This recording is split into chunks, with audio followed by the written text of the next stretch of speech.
맥도날드라는 그런 목사님이 계신데 우리 시대의 크리스찬들의 삶은 둘로 나뉘는 것 같다. 그렇게 얘기를 했습니다. 첫 번째는 쫓기는 인생이 있고 두 번째는 소명의 인생이 있다. 쫓기는 인생과 소명의 인생. 그러니까 driven life. 뭔가에 의해 계속 쫓겨 바빠요. 이런 쫓기는 인생이 있고 called life. 하나의 부르심이 있는 그런 삶이 있다. 맞는 것 같은데요. 저를 봐도 때로는 쫓기는 인생을 살기도 합니다만 그러나 순간순간 내가 어디를 향해 가고 있는가? 나는 누군가? 그것을 상기한다면 바로 그것이 소명의 인생이 될 겁니다.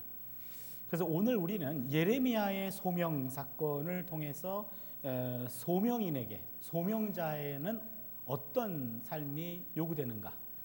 그걸 함께 우리가 나눠보려고 하고요. 오늘 말씀 제목은 우리도 소명인입니다. 우리도 소명자입니다. 라는 것을 한번 깊이 상고하고 예레미야의 소명 사건에서 나의 소명을 다시 한번 확인하는 시간이 되기를 바랍니다. 먼저 예레미야 1장 거기 5절을 보시면은요. 내가 너를 모태에 짓기 전에 너를 알았고 내가 배에서 나오기 전에 너를 성별하였고 너를 여러 나라의 선지자로 세웠노라 하시기로. 여기 보니까 하나님이 예레미야를 태어나기 전부터 하나님이 예레미야를 알았다라고 얘기하고 네가 배에서 나오기 전부터 너를 성별했다. 알았다, 성별했다. 요 두 단어가 여기서는 포인트가 되는데요. 내가 너를 알았다라고 하는 히브리 말로 안다라고 하는 말은 지적인 알물 넘어서는 겁니다. 단순히 머리로 너의 정보를 내가 듣고 있다. 그 정도가 아니라 그 상대의 생각과 의도와 그리고 감정적인 차원까지 모두 총괄해서 총체적인 인간을 대상으로 안다라는 겁니다. 그러게 하나님이 알았다라고 하는 것은 단순한 알미 아닙니다. 나를 전체적으로 내가 너를 알고 있다. 그런 얘기고요. 그 다음에 특별히 여기 알았다라고 하는 말은 그런 총체적인 알림과 동시에 선택을 또 말합니다. 아모스 3장 2절에 보면 내가 모든 족속 중에 너희만 알았나니 그렇게 말합니다. 너희만 알았다라는 말은 어떤 총체적인 암 플러스 선택의 의미도 있죠. 그러니까 하나님은 예레미야가 태어나기 전부터 예레미야를 알고 그를 선택한 겁니다. 동시에 성별했다라는 말은 구별하다라는 말입니다. 거룩하게 구별하다. 이 거룩하게 구별하다라고 하는 말은 그 사람의 윤리적이나 도덕적인 품성을 말하는 것은 아닙니다. 하나님께 부름받았다고 이 사람이 한순간에 도덕적으로 성인이 되는 건 아니거든요. 여기서 성별이라고 하는 말은 특별하게 취급했다. 내가 너를 따로 떼어놓았다. 너를 특별한 일에 사용하기 위해서 많은 사람 중에 너를 들어서 여기다가 갖다 놓았다 라고 하는 겁니다. 그러기에 구별하다, 성별하다, 원어는 카다시라는 말은 거룩하게 하다라는 말입니다. 거룩하게 하다라는 말은 그 사람의 내적을 변화시켰다라기보다는 거룩한 일에 쓰기 위해 너를 따로 구별해냈다. 여러분 교회에서 있는 모든 것들 이 강단도 그렇고요. 그냥 일반적인 그런 세상적인 곳에서도 놓일 수 있어요. 그러나 여기에 놓임으로 말미암아 거룩한 제단의 역할을 감당하고 있는 거죠. 구별된 겁니다. 구별돼서 따로 떼어놓았다. 그리고는요. 예레미야는 태어나기 전부터 하나님한테 찍혔어요. 붙잡혔어요. 그러게 예레미야는 자신이 하나님의 손아귀에 있다라는 것을 벗어날 수가 없는 직무의 불가피성을 여기서 말해주고 있죠. 그러게 예레미야는 자연인이 아니고 신앙인으로 처음부터 하나님이 집어놨던 그런 사람입니다. 신앙인이라고 하는 것은 하나님이 주신 과제, 하나님이 주신 삶의 과제를 인식하고 항상 씨름하는 겁니다. 하나님이 나를 태어나기 전부터 나를 알았대, 나를 선택했대, 그리고 구별했대. 그러면은 무슨 일을 위해서 그렇게 했지? 그렇게 된 거죠. 신앙인은 하나님이 나를 왜 태어나게 하셨지? 왜 나를 여기에 있게 하셨지? 내가 지금 뭘 하기를 원하지? 이게 바로 신앙인입니다. 예레미야는 항상 초점을 그렇게 하나님에게 향하는 것이 예레미야의 삶이었고 이게 소명인의 삶이었습니다. 예레미야의 소명 사건은요, 예레미야 한 사람을 하나의 샘플로 얘기한 것이고 예레미야만 부른 것이 아니라 우리 모두도 하나님이 나를 짓기 전에, 만들기 전에 알았고 나를 성별한 그런 사람인 것을 믿을 수 있기를 바랍니다. 그러니까 우리 예레미야의 소명 사건을 통해서 예레미야를 객관적으로 보는 것이 아니라 예레미야의 삶 속에 역사하신 하나님이 나의 하나님이고 나도 마찬가지 예레미야와 같이 부름받은 사람이란 깨달음이 있기를 바랍니다. 그렇다면 하나님께 부름받았다라고 하는 것은 우리가 지금 있는 그것들, 그 모든 직업, 하는 일들, 이 모든 것들, 이것은 하나님의 부르심에 근거한 성직이라고 말할 수 있죠. 우리는 성직을 목회직으로, 목사의 사역으로만 국한해서 말하는 경우가 있는데 그것도 성직이지만 그러나 우리가 갖고 있는 세상에서의 직업도 하나님이 불러서 거기다가 세워놓았다고 한다면 그것도 성직입니다. 목회직만 성직이 아닙니다. 자신이 하는 일이 그 무엇이든지 상관없이 하나님의 섭리 가운데 맡기신 이름을 깨닫는 순간 그 순간부터 그 직임은 성직이 됩니다. 그렇기 때문에 하나님의 깊은 은혜를 체험했다고 모두 다 신학교 문을 두드려야 되는 것은 아닙니다. 과거에는 이런 일들이 좀 많았습니다. 잘 나가던 사람이 큰 은혜 받아가지고 갑자기 하나님의 부르심에 대한 확신이 있어서 이걸 다 내려놓고 직업을 다 내려놓고 그 다음에 신학교 가가지고 목회직을 걸어가는 이런 사람들이 많이 있었어요. 그러나 그것 나쁜 일은 아닙니다만 굳이 다 그렇게 해야 될 이유는 없어요. 여러분 모두가 다 목사가 되면 안 되잖아요. 그렇잖아요. 모두가 은혜 받았다고 신학교 문을 두드리는 것은 그것은 항상 옳은 것은 아니다. 내가 은혜 받았다라고 한다면 내가 있는 그 자리에서 은혜 받은 거기 때문에 그 자리를 다른 태도로 감당하는 것이고 특별한 은혜를 받아가지고 하나님의 사역자로 그렇게 부름받았다고 한다면 그거는 감당해야 되겠죠. 그러나 은혜 받았다고 다 사역자가 목회자가 될 필요는 없다라고 하는 이야기입니다. 그렇다면요 여기서 있는 예레미야의 소명 사건을 통해서 우리 모두가 다 소명자다라는 말씀인데요. 사실은 소명이라는 말과 사명이라는 말을 조금 구분할 필요가 있습니다. 소명과 사명.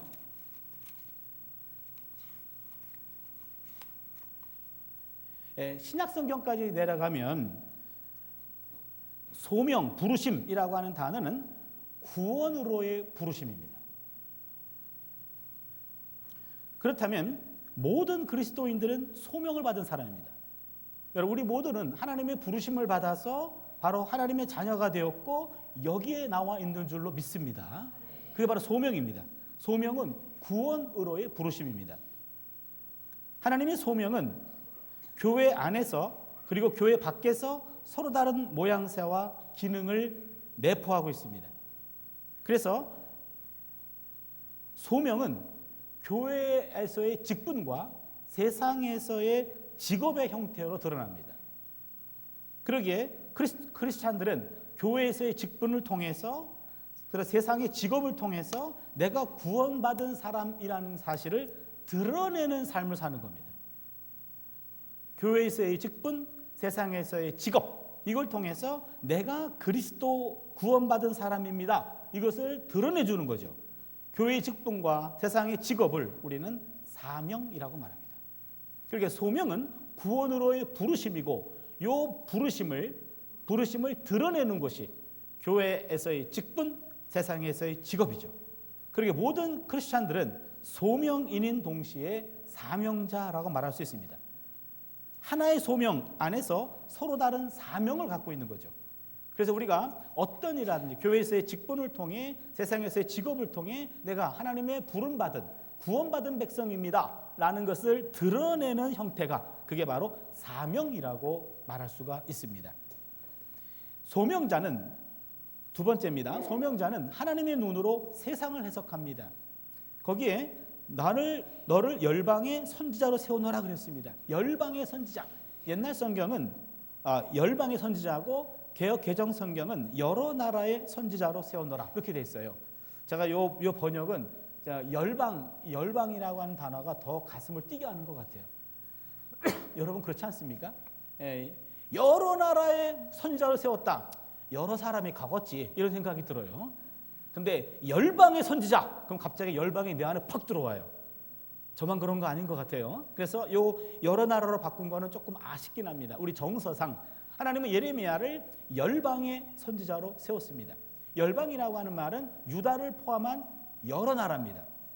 그럼 무슨 차이가 있냐면 이 당시 예언자들은 바로 유다 나라만의 예언자 행세를 했어요. 그런데 예레미야는 유다만의 예언자가 아니라 열방의 예언자입니다. 하나님은 한 나라에만 국한된 것이 아니라 열방을 품고 계신 분인데 예레미야에게도 그런 열방을 품은 선지자로 하나님이 그를 부르신 겁니다. 여기 굉장히 중요한 내용이 나오는데요. 따라서 편협한 민족주의나 맹목적인 국수주의자들과는 다른 길을 걸어야만 했습니다. 예레미야는 그 당시 국가주의자와 그 다음에 애국주의자와 다른 길을 걸었습니다. 여기서 우리 잘 생각해 봐야 됩니다. 바로 하나님의 사람들은 한 국가와 한 민족의 이익에만 매여서는 안 됩니다.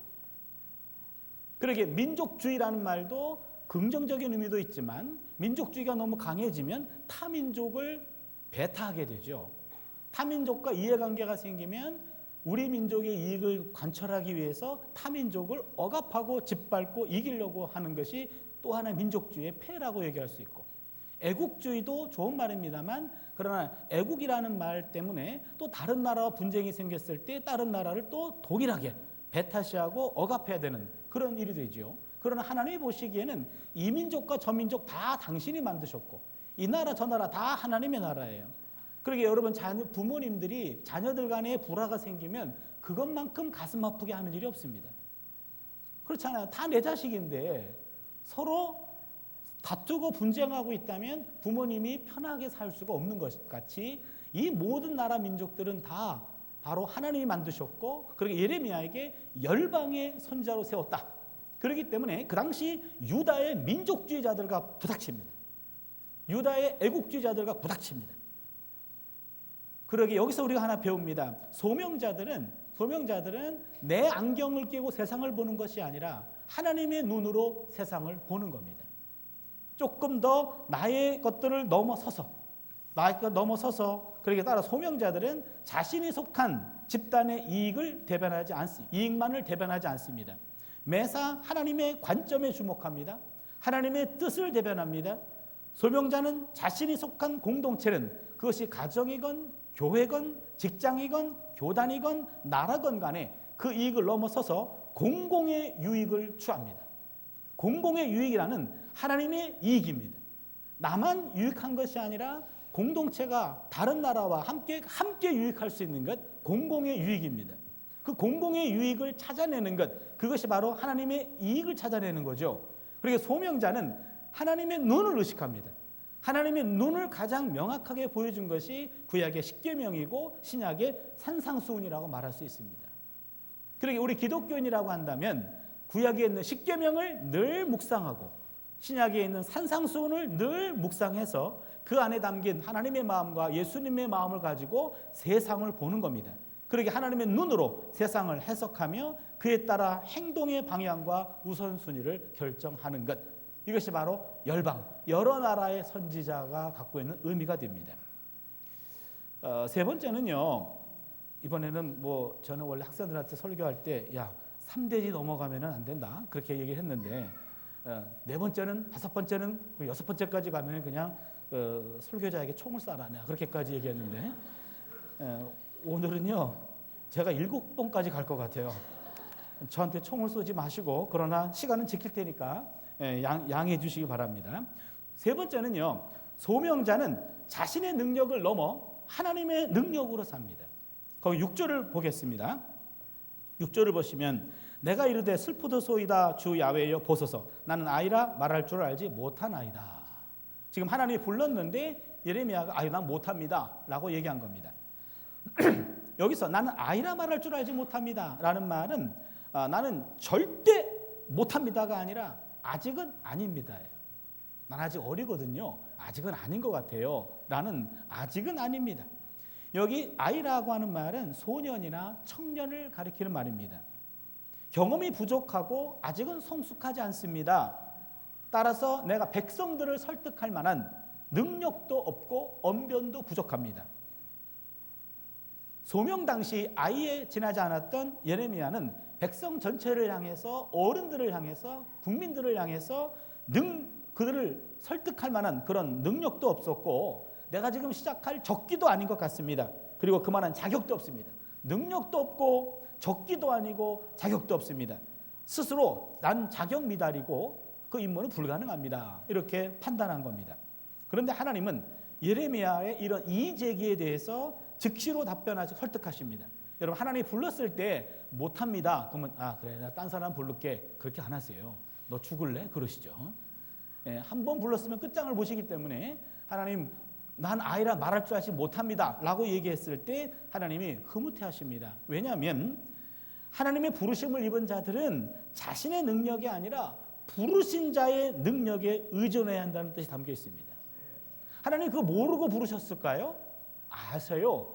내가 보기엔 아직 아닙니다. 그러나 하나님은 그건 네가 보기에 아니고 내가 보기엔 기야. 그렇게 되는 거죠. 두 번째는요, 부름받은 자가 스스로 부족하다라고 나는 자격 미달입니다 라고 생각할 때가 하나님 쓰기에 적깁니다. 난 아직 아닙니다. 됐어. 지금이야. 이렇게 되는 겁니다. 하나님 불렀을 때 하나님 지금 부르시면 어떡합니까? 내가 사전에 준비를 다 끝냈고 기다리느라고 내가 죽는 줄 알았습니다. 너는 내년에 다시 부르마. 그럽니다. 내가 준비됐다라고 하는 사람은 내 준비지 하나님이 보기에 준비된 것이 아니거든요. 내가 만약에 다 준비됐다라고 한다면 그 일이 진행이 되면 이거는 하나님이 하는 일이 아니라 내가 하는 일이 됩니다. 내 능력으로 감당한 일이 되기 때문에 그것은 합당치가 않는 거죠. 그러기에 그 일은 맡기신 자의 일이 아니라 자신의 일이 되기 때문에 하나님은 나는 아직 아닌 것 같아요. 그래, 그 마음이면 됐다. 그 마음이면 됐다. 아직은 아닌 것 같은데 앞으로 그 일이 되거든. 그러면 누가 했니? 내가 한 건 아닙니다. 알면 됐어. 내가 너를 통해 하신 일이요. 바로 그게 소명인들은요, 하나님이 나를 어떻게 불렀다, 나를 감동시켰다, 인도했다 라고 한다면 내 능력을 나보다 덜 아시는 그분이 다 보시고 부르신 줄로 믿습니다.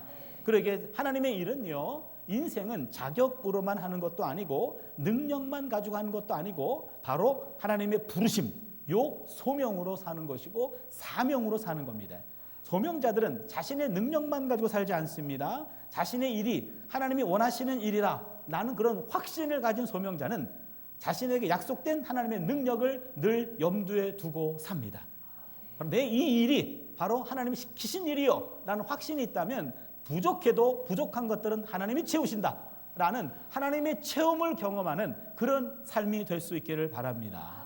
네 번째는요, 소명자의 책임은 결과가 아니라 과정에 있습니다.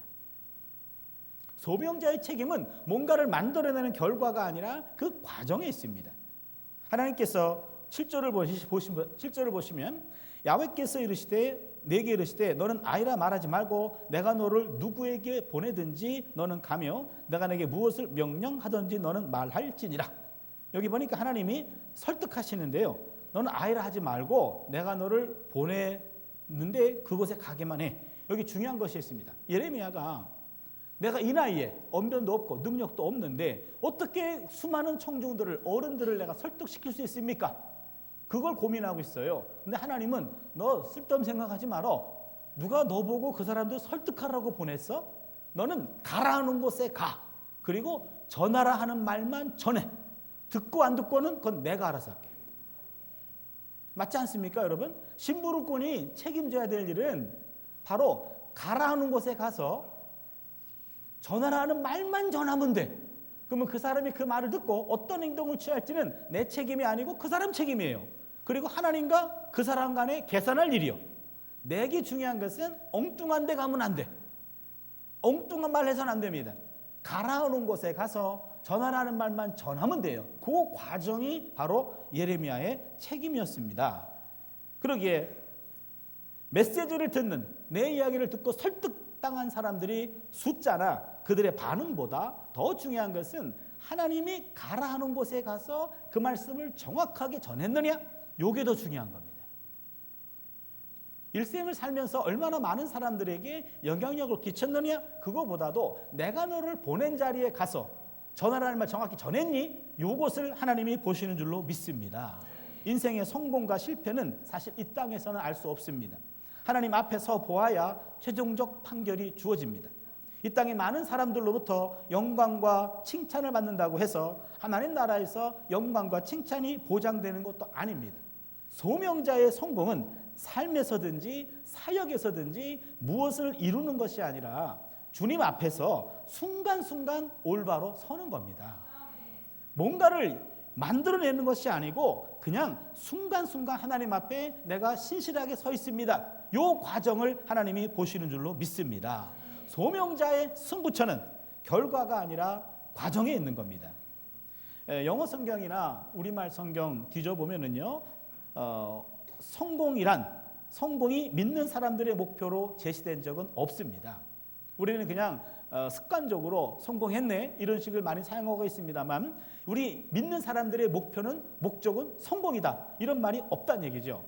마더 테레사 수녀의 말처럼 하나님은 우리를 성공으로 부르신 것이 아니라 충성으로 부르셨다라고 말합니다. 하나님은 우리를 성공자로 부르신 것이 아니라 충성할 사람으로 불렀다라는 얘기입니다. 순간순간 내게 주어진 삶에 대해서 충성을 다하면 돼요. 어떤 성공이라고 하는 것은 하나님이 하시는 일입니다. 하나님 믿는 사람들에게 기대되는 것은 성실과 신실입니다. 성공은 결과를 말하는 것인 반면에 성실과 신실은 과정을 말합니다. 하나님은 결과를 하나님께 맡기고 우리는 과정에 집중하라고 말씀하십니다. 그래서 우리는 너무나 쉽게 너무나 자주 과정에 소홀히 하면서 결과에 주목할 때가 많이 있습니다. 결과는 인간이 결정할 수 있는 것이 아닙니다. 오직 하나님만이 결정하십니다. 우리는 오직 오늘이라고 불리는 하루하루를 신실하고 성실하게 하나님의 뜻을 따라 살아가는 것, 이것이 바로 우리 소명인의 삶인 줄로 믿습니다. 그렇다면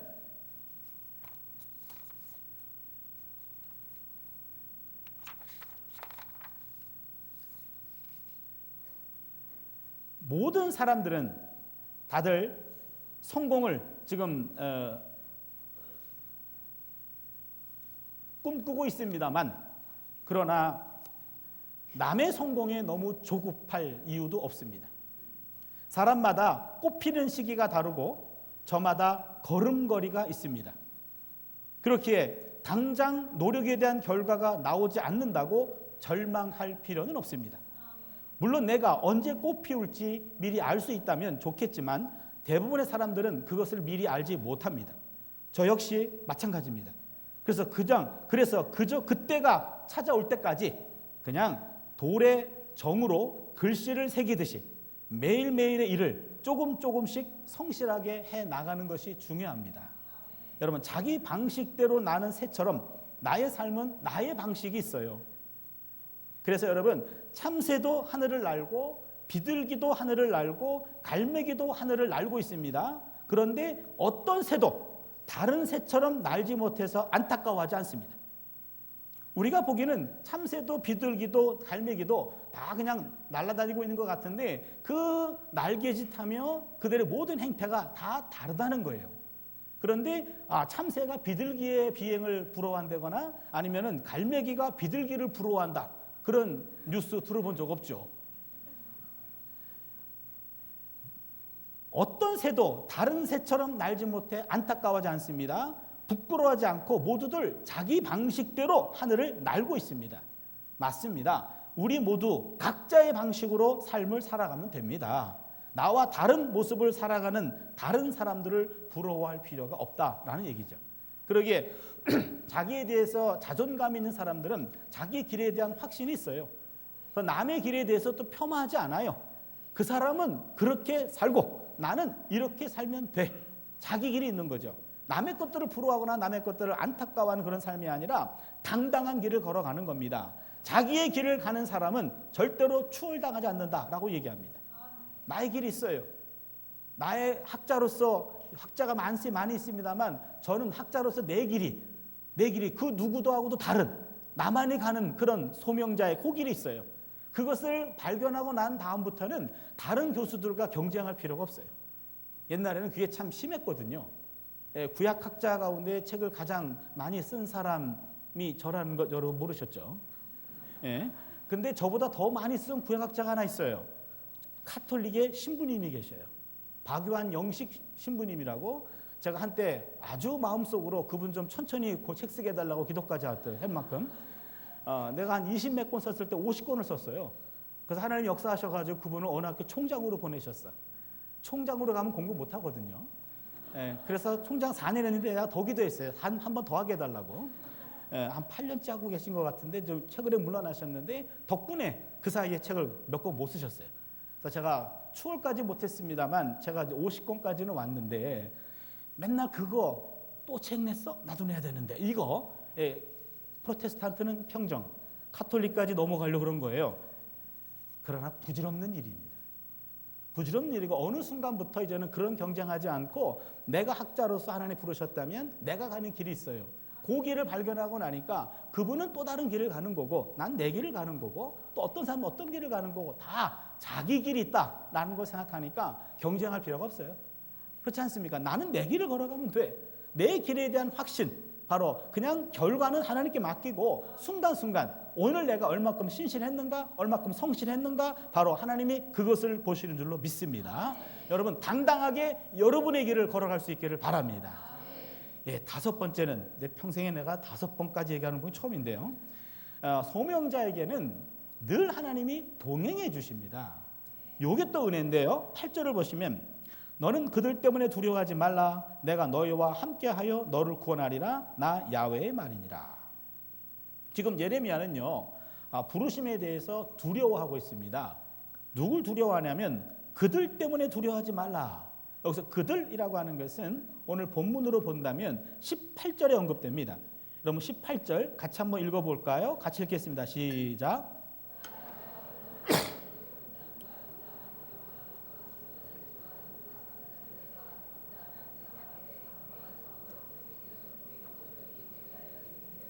그들이 너를 치나 너를 이기지 못하리니 이는 내가 너와 함께하여 너를 구원할 것임이니라.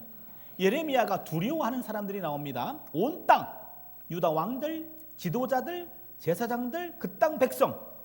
여기 나온 사람들 다 지도자들입니다. 상류층들입니다. 고위층들입니다. 그러기에 그 당시 기득권 세력들이 다 예레미야의 대적자들입니다. 예레미야가 감당해야 될 사람이 왕이에요. 왕도 감당해야 돼요. 왕을 설득해야 돼요. 그러니 예레미야는 아이입니다. 내가 감당해야 될, 내가 설득해야 될 사람들이 너무나 강력한 사람들인데 그들은 설득당할 리가 없어요. 그러면은 부닥칩니다. 나만 다칩니다. 그렇게 두려워합니다. 두려워하는데 하나님 예레미야에게 말합니다. 야, 그들 때문에 두려워하지 말라. 내가 너와 함께 하겠다라는 말입니다. 이게 굉장히 중요한 메시지입니다. 어떤 상황에도 난 너를 버리지 않고 너와 함께 할 것이다 라는 하나님의 함께 하심이라는 약속이 소명자에게 주어집니다. 그런데 중요한 것은 내가 너와 함께 너를 구원하리라 라는 이 말씀, 약속은 예레미야가 위험한 상황에 놓이기 전이 아니라 그 상황 속에서 너를 지켜주겠다라고 말합니다. 무슨 말입니까? 소명자에게 험난한 일들, 고통스러운 일들이 배제되지 않습니다. 예수님께서 예레미야에게 고난과 위협과 박해가 배제되지 않습니다. 이는 십자가를 피하게 한다는 것이 아니라 십자가 안에서 십자가를 지는 가운데 구원하시겠다라는 이야기죠. 여러분 소명자라고 해서 하나님 사람이라고 해서 인생이 늘 평탄하고 걱정도 없고 염려도 없고 문제도 없는 것이 아닙니다. 이런 모든 문제들도 있습니다. 그러나 그 문제 안에서 하나님이 우리와 함께 하시는 줄로 믿습니다. 그러기에 하나님의 사람들은요 고난과 무관한 삶을 사는 것이 아닙니다. 이 고난이라는 것 사람을 통해 오기도 하고 환경을 통해 오기도 하고 건강을 통해 오기도 하고 여러 가지 문제들이 생겨납니다. 그러나 이 모든 것들을 회피할 수 없는 것이 우리 신앙의 현실이라고 한다면 우리는 사랑하는 이들을 위해서 이렇게 기도해야 되지 않을까요? 내가 지극히 사랑하는 아이들에게 평탄한 길만을 주지는 마십시오. 쉬운 길만을 걷지는 못하게 하십시오. 때로는 역경과 환난을 주십시오. 그리고 그 속에서 내 아이들을 지키시는 하나님을 만나게 하여 주시옵소서. 그 신앙으로 어려움을 극복하게 하소서. 정말 사랑하는 사람들 위해 기도한다면 이게 정직한 기도죠. 모든 어려움을 막아주시고 평탄한 길을 걸어가게 해주십시오. 말로 그런 거지 현실은 그렇지 않습니다. 그렇게 현실적으로 기도한다면 역경 속에서도 하나님을 놓치지 않은 사람 되게 해주시고 그때 신앙이 자라게 해주셔서 하나님에 대한 믿음 가지고 극복하는 자녀들 되게 하여 주시옵소서. 가끔 우리 아이들을 위해 기도할 때 이런 기도를 많이 하거든요. 그리고 우리 아이들이 그 개인으로 제가 도와줄 수 있는 건 도와주지만 그러나 개인의 신앙의 몫으로 개인의 인격의 몫으로 감당해야 될 일이 있다고 한다면 내가 거리를 두고 안타깝지만 그것을 위해서 위로하고 격려하며 기도함으로 말미암아 우리 아이들이 신앙적으로 깊어질 수 있는 그리고 인격적으로 성숙해질 수 있는 그런 기회가 되게 주시옵소서. 우리의 기도가 되어야 될 줄로 믿습니다. 여섯 번째로 소명자는 하나님의 말씀이 충만해야 됩니다. 오늘 구절을 보면 야훼께서 그의 손을 내밀어 내 입에 대시며 야훼께서 내게 이르시되 보라 내 말을 내 입에 두었노라. 지금 예레미야가 두려워하니까 야 내가 너와 함께 할 거요. 그리고 전할 말은 그냥 입만 열어. 내 입에 말을 내가 넣어줄게 라고 말합니다. 그러니까 소명자는 인간의 말이 아니라 하나님의 말씀으로 충만해지는 거죠. 여기서는 일종의 상징행위입니다. 그의 손을 내밀어 내 입에 대시며 하나님이 그 거룩한 손을 예레미야 입에 대셨고 그리고 예레미야에게 내가 내 말을 내 입에 두었노라. 상징적인 표현입니다. 그러나 현실적으로 본다면 예레미야 입에는 이제 하나님이 전할 말씀을 하나님이 넣어주신 겁니다. 메신저는 자기가 하고 싶은 말을 하는 것이 아닙니다. 하나님이 주신 말씀을 대변하는 겁니다. 그러기에 여러분 우리도 소명자입니다. 우리도 소명인입니다 라고 말한다면 늘 하나님의 부르심에 대한 인증과 확증과 인정이 필요하기 때문에 순간순간 하나님 말씀을 늘 먹어서 이 말씀을 통해서 하나님 나와 함께 하심을 늘 경험할 수 있는 그런 은혜가 있기를 바랍니다. 하나님 말씀으로 충만해야지 자기 말로 충만해서는 안 됩니다. 성경을 기준 의무로 삼고 자기의 일상을 조율해야지 이것이 거꾸로 되면 안 됩니다. 자신의 욕망을 기준으로 삼아 성경의 메시지를 왜곡해서는 안 됩니다. 그러게 여러분 메시지로 마사지해서는 안 됩니다. 하나님의 메시지로 마사지 내게 필요한 말씀만 선택해가지고 내 삶을 마사지해주는 이것이 아니라 때로는 하나님의 말씀 때문에 내 삶을 바꿔야 되는 내 생각을 바꿔야 되는 이것이 바로 소명자의 삶인 줄로 믿습니다. 그러게 하나님 말씀을 통해서 깨달음이 왔고 내가 잘못했구나 내가 부족했구나 그런 것들을 깨닫는 순간이 그게 은혜의 순간이에요.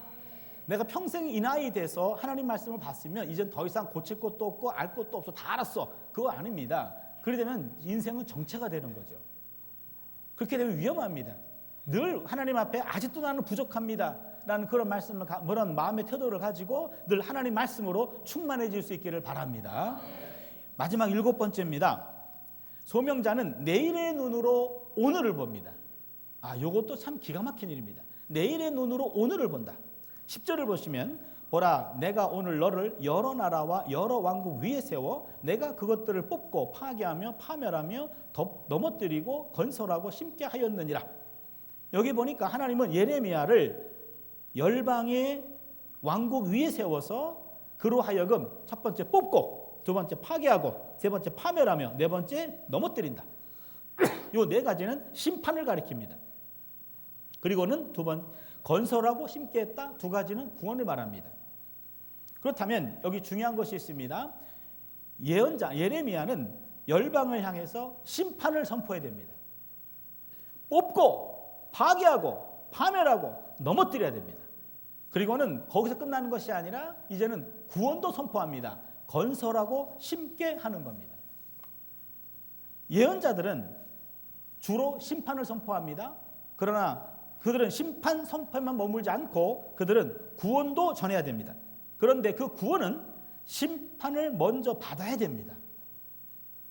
그리고 나서 잘못된 것들을 허물어뜨리고 하나님의 새로운 것들을 세우는 거죠. 그러게 심판이란 구원을 위한 토닥기가 됩니다. 잘못된 삶을 살아왔다면 완전히 무너뜨려서 바닥을 치게 하고 그 다음에 다시 세우는 겁니다. 그러기에 어떤 신학자는 바로 심판 상황을 통해서 모든 것이 무너지는 순간 그것을 영점 상황이다 그렇게 말합니다. 영점 상황. 그러니까 독일 말로는 Nullpunkt Situation 이란 말인데 영어로는 Zero Point Situation. 영어가 더 부드럽네요. Nullpunkt Situation 이 말이에요. Zero Point Situation. 그러니까 내 삶의 Zero Point 다 무너졌어. 심판을 통해 다 무너진 것이 영점 상황입니다. 영점 상황 속에서 다시 올리겠다. 그러니까 하나님은 무너뜨리는 하나님만은 아니라 잘못된 것들을 무너뜨리고 새로운 것들을 세우는 하나님이신 줄로 믿습니다. 그러기에 예레미야는요, 바로 무너뜨리고 난 다음에 그 구원의 눈으로 오늘을 바라보는 겁니다. 이게 중요합니다. 예언자들은 미래의 눈으로 현재를 해석합니다. 하나님이 지금은 무너뜨리지만 그러나 세우기에 무너뜨린 거예요. 그러기에 하나님의 구원을 바라보면서 나의 무너짐에 대해서 너무 안타까워하지 않고 잘못된 것들은 무너져야 돼. 그래야 새로 세울 수 있어. 새로 세우시는 그 하나님, 미래의 하나님을 바라보는 것, 이것이 바로 예언자의 눈이었습니다. 그러기에 여러분, 예언자들은 항상 미래의 눈으로 오늘을 보고요. 이게 우리가 배워야 될 대목이기도 해요. 여러분, 우리가 인생을 사는데 어차피 다 하나님 앞에 서게 돼요. 그러면요, 성숙한 사람들은 하나님 앞에 섰을 때의 그 상황을 염두에 두고 오늘을 삽니다. 무슨 얘기입니까? 하나님 앞에 섰을 때 하나님은 무엇을 기준으로 우리를 판단하시는가? 그 판단을 가지고 오늘을 사는 거죠. 그것을 종말론적 비전을 가지고 산다 이렇게 얘기합니다. 예수 믿는 사람들이 결국 하나님 앞에 서게 될 텐데 간혹가다 그런 생각이 들어요. 아니 저분은 과연 예수를 믿나? 과연 저 목사는 과연 하나님을 믿나? 그런 생각이 들 정도로 종말의 심판에 대해서 아주 생각이 없는 그런 것들은 세속적인 삶과 다름이 없고 바로 우리가 신앙의 삶이라고 말할 수가 없습니다. 항상 종말의 빛 안에서 오늘을 비춰보면서 사는 것, 그렇다면 우리 삶이 조금은 달라져야 되지 않겠나. 예언자들은 항상 미래의 눈으로 오늘을 바라봤습니다. 그리고 고통 속에서도 현재의 고난은 미래에 나타날 영광과 어떻게 비교할 수 없다라고 하면서 고통 속에서 그것만 보는 것이 아니라 미래의 구원의 현실 속에서 고통을 바라본다면 이 고통이라고 하는 것도 고통만으로 끝나는 것이 아니라 미래의 영광을 만들어내는 하나의 과정이 될 줄로 믿습니다. 그러기에 고난을, 고통을, 어려움을 감내하며 이 속에서 내가 썩어지고 내가 무너지고 가슴 아프고 어렵지만 이 모든 것들이 합해진다면 하나님의 선을 이루겠구나 라고 하면서 미래의 눈으로 오늘을 바라보는 것이 바로 예언자의 눈이요 소명자의 눈인 줄로 믿습니다. 말씀을 정리하겠습니다. 우리의 이웃들은요 신앙이 충만한 교인을 원하는 것이 아니라 매너가 좋은 상식인을 원합니다.